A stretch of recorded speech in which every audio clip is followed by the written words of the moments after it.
Come to demand that Congress do the right thing and only count the electors who have been lawfully slated. I know that everyone here will soon be marching over to the Capitol building to peacefully and patriotically make your voices heard. Today we will see whether Republicans stand strong for integrity of our elections, but whether or not they stand strong for our country. My question was, what do you say to those voters who believe that you violated your constitutional oath through your actions and inaction on January 6, 2021, and worry that you'll do it again? Well, I didn't say that to anybody. I said peacefully and patriotically.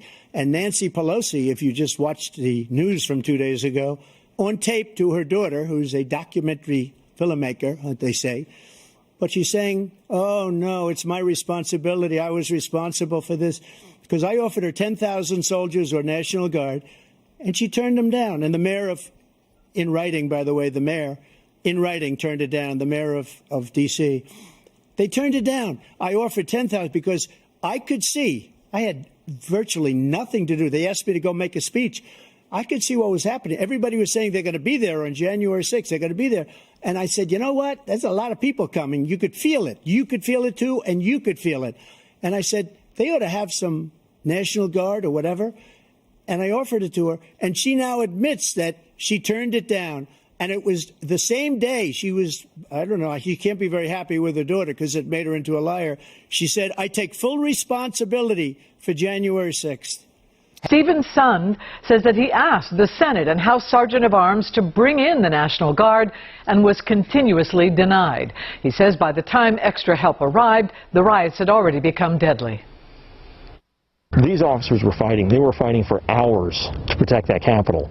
I saw officers get hit with fire extinguishers being thrown at them, poles, these people came with baseball bats, metal poles that they were throwing, over and over at the officers. We have responsibility, Terry. We did not have any accountability for what was going on there, and we should have. This is ridiculous. You're going to ask me in the middle of the thing when they've already breached the inaugural stuff should we call the Capitol Police? I mean the National Guard? Why weren't the National Guard there to begin with? They thought that they had sufficient resources. That is not a question of how they had. They don't know. They clearly didn't know, and I take responsibility for not having them just prepare for more. One thing that was clear in previous testimony in this committee, corroborated by this testimony today, is that, troops from National Guard were authorized by the president at the time, Donald Trump, on January 4. They were authorized. It was testified in this committee they were authorized. D.C. was able to take advantage of them in the capacity that D.C. wanted to save for the couple of requests that you also wanted.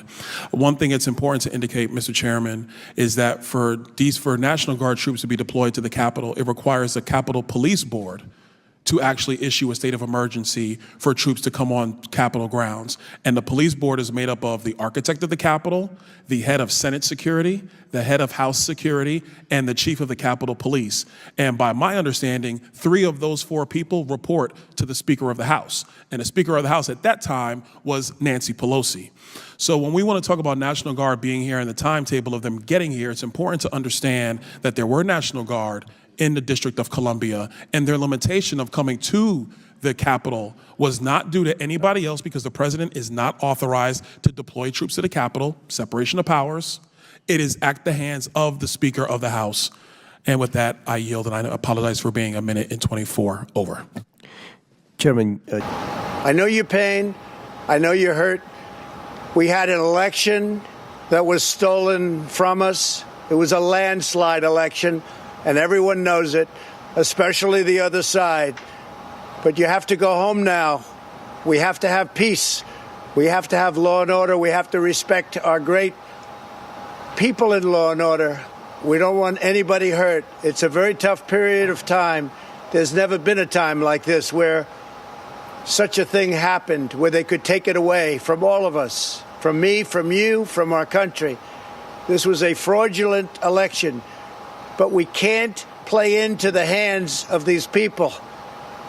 We have to have peace. So go home. We love you. You're very special. You've seen what happens. You see the way others are treated that are so bad and so evil. I know how you feel. But go home and go home in peace. The Senate judges that the respondent, Donald John Trump, former President of the United States, is not guilty as charged in the article of impeachment. The presiding officer directs judgment to be entered in accordance with the judgment of the Senate as follows. The Senate, having tried Donald John Trump, former President of the United States, upon one article of impeachment exhibited against him by the House of Representatives, and two-thirds of the senators present, not having found him guilty of the charge contained therein, it is therefore ordered and adjudged that the said Donald John Trump be, and he is hereby, acquitted of the charge in said article.